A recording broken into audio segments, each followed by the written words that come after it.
आप सभी को जय श्री कृष्णा और राधे राधे।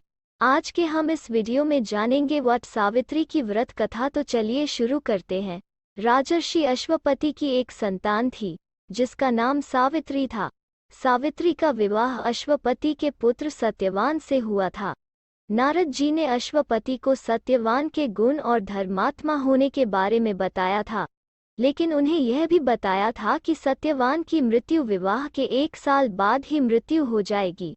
पिता ने सावित्री को काफी समझाया, लेकिन उन्होंने कहा कि वो सिर्फ सत्यवान से ही विवाह करेंगी और किसी से नहीं। सत्यवान अपने माता पिता के साथ वन में रहते थे। विवाह के बाद सावित्री भी उनके साथ में रहने लगी। सत्यवान की मृत्यु का समय पहले ही बता दिया था, इसलिए सावित्री पहले से ही उपवास करने लगी। जब सत्यवान की मृत्यु का दिन आया तो वो लकड़ी काटने के लिए जंगल में जाने लगा। सावित्री ने कहा कि आपके साथ जंगल में मैं भी जाऊंगी। जंगल में जैसे ही सत्यवान पेड़ पर चढ़ने लगा तो उनके सिर पर तेज दर्द हुआ और वो वृक्ष से आकर नीचे सावित्री की गोद में सिर रखकर लेट गए। कुछ समय बाद सावित्री ने देखा कि यमराज के दूत सत्यवान को लेने आए हैं। सावित्री पीछे पीछे यमराज के चलने लगी।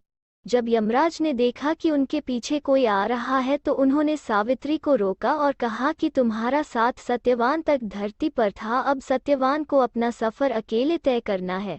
सावित्री ने कहा, मेरा पति जहाँ जाएगा मैं वही उनके पीछे जाऊंगी, यही धर्म है। यमराज सावित्री के पतिव्रता धर्म से बहुत प्रसन्न हुए और उन्होंने एक वरदान मांगने को कहा।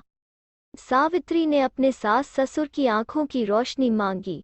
यमराज ने वर देकर आगे बढ़े। फिर से सावित्री पीछे आ गई। फिर एक और वरदान मांगने को कहा। तब सावित्री ने कहा, मैं चाहती हूँ मेरे ससुर का खोया हुआ राजपाट वापस मिल जाए। यह वरदान देकर यमराज आगे बढ़े। इसके बाद फिर से सावित्री पीछे चल पड़ी। तब यमराज ने सावित्री को एक और वर मांगने के लिए कहा। तब उन्होंने कहा कि मुझे सत्यवान के 100 पुत्रों का वर दें। यमराज ने यह वरदान देकर सत्यवान के प्राण लौटा दिए। सावित्री लौटकर वृक्ष के पास आई और देखा कि सत्यवान जीवित हो गए हैं। ऐसे में इस दिन पति की लंबी आयु, सुख, शांति, वैभव, यश, ऐश्वर्य के लिए यह व्रत रखना चाहिए।